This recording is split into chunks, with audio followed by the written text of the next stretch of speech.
Hello, every pony. Hello, every bony. This is Johnny Amon, aka Johnny Wilson, reading one of my favorite fanfics, Casanova Spike, by Gerardo41. Okay, here's the summary so far. Our friend Spike the Dragon, Twilight's #1 assistant, decides to make a potion on his own. But instead, he does it, but there's a little problem. His friends, including Twilight, drank the potion when they threw a party for him. Now, Rainbow Dash, Fluttershy, Rarity, Pinkie Pie, and Twilight are all in love with him. Man, he's got to find a way to turn them back quick. And so far, he doesn't know how. So, will there be wedding bells? Or will he finally get his friends back? Or will he just be ensnared in a love nest? Let's find out. This is Chapter 6, Spike and Twilight. Spike had just finished his walk and returned to the library a few minutes later. "I'm back," he cried, entering the room. Spike expected Twilight to still be reading, but to his surprise, he didn't see her near any books. Suddenly, her horn glowed, and the door behind him slammed shut. Then Twilight used her magic to have Spike float towards her, and she wrapped him in a hug. "Welcome back, Spike, my #1 assistant," Twilight called in delight. Weren't you going to do some reading?" asked Spike. "Not now," replied Twilight. "I don't really feel much like reading today, now that my #1 assistant is here." Are you alright, Twilight?" Spike queried. "You're acting weird." Then he saw Twilight bat her eyelashes. "And why are you blinking your eyes like that?" "Like what?" "With that click fluttering motion," said Spike. "You have something stuck in there or something?" "No," said Twilight. "Are you sure?" "Yes," answered Twilight lovingly. "Sorry about that." "You know, I've never noticed how much you've grown. It seems only yesterday that I was a filly taking the entrance exam for the School of Talented Unicorns, and my task was to use my magic to hatch you when you were just an egg. You've always been there for me when I needed you." She began to stroke his back spines gently. "Spike, there's something I need to tell you." Spike brought up his head. "What's that?" he asked. Twilight grabbed Spike and twirled him around as she hugged him tightly. "I love you, Spike," she cried. "I love you more than anything in the world." "I already know that," said the ditzy little dragon. "Not like that," continued Twilight. "I mean as in true love. The same feelings you have for Rarity." True love?" Spike was confused. "But you've raised me since I was hatched. Don't you think that would be weird?" "I don't care," replied Twilight. "I want us to be together." Twilight brought her face closer to Spike's. Spike began to blush. "Twilight?" he asked nervously. "What are you doing?" "Don't worry, Spike," she answered. "I've read books about this." "She shouldn't have those kinds of books," thought Spike. "Twilight, you're not thinking clearly." "No, Spike," Twilight replied. "My mind is completely clear." And she closed her eyes. Twilight was about to kiss Spike when suddenly he bumped up a letter. "It must be from Celestia," said Twilight, and she began reading it. While Twilight was distracted, Spike used this as an advantage for his escape. "Phew," he said as he raced out a window. Sorry. "That was a close one. What was that about?"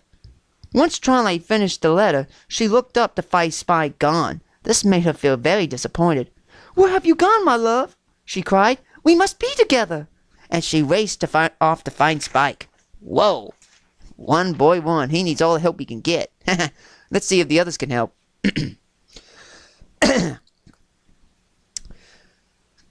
Chapter 6, Spike and Pinkie Pie. Meanwhile, Spike was in town trying to find out what happened back there with Twilight. "It's just odd," he said. "After all these years, she's in love with me. Maybe I should contact Jokestrack for help." Spike thought about what he had just said. No, he decided. I don't want to spoil his date with Angel Po for something like this. Spike soon got thirsty and made his way to Sugar Cube Corner. "A nice strawberry milkshake ought to help me feel better," he said. Soon Spike arrived at Sugar Cube Corner. He looked around. Hello, he cried. Called. Hello, he called. Is anyone there? Suddenly, out of nowhere, Pinkie Pie tackled him to the ground, into a tight hug. Hiya, Spiky, she giggled and hugged him. How's my best dragon friend in the world doing? And she hugged him even tighter. At that moment, Carrot Cake and Cupcake came in and saw what was going on. Sorry. Pinkie Pie, what's going on here? Asked Cupcake. What are you doing with Spike? Spike is here, and I thought I'd give a sweet welcome to the dragon that won my heart, answered Pinkie Pie. Won your heart? Spike's voice was muffled from Pinkie Pie's hug. At last, he managed to free himself. One strawberry shake, please, he said to the cakes, gasping for air. So Spike got his shake and sat down at the table to enjoy it, with Pinkie Pie bouncing around him excitedly. Let me get this straight, said Spike. When you said I won your heart, you mean you're in love with me? Pinkie Pie nodded her head excitedly and jumped up and down all around the room and back. But why? Asked Spike. After all, he was just a baby dragon. Because you're just so cutesy-wootsy, answered Pinkie Pie, pinching Spike's cheeks. We make the cutest, most funniest company in Ponyville. Then you can move in with me, and we make all kinds of yummy treats together. Wouldn't that be great? Not really, muttered Spike, as he continued to enjoy his shake.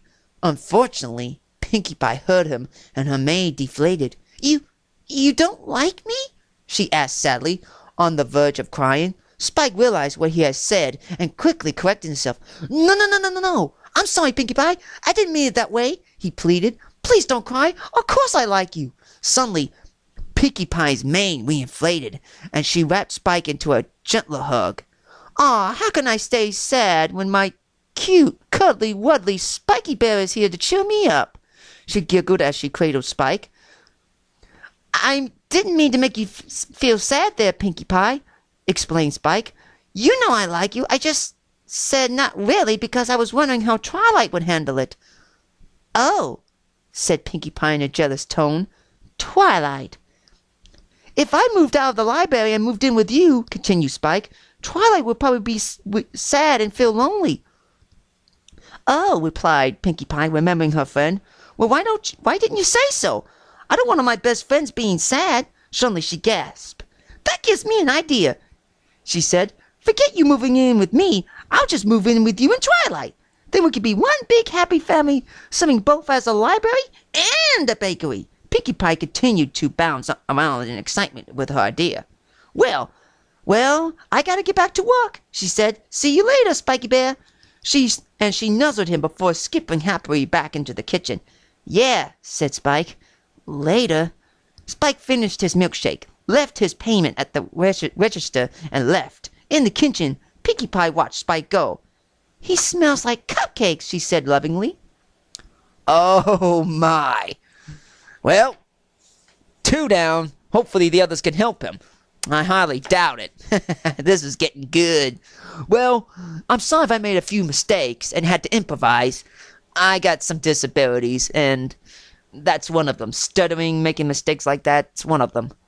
But I hope you enjoyed it. I'm doing my best, and I'm doing this because other people do it, and I just love it. And I hope people will just watch this and listen and have a good time. I'll be uploading more chapters later on in the week or so. Thank you. Have a nice day.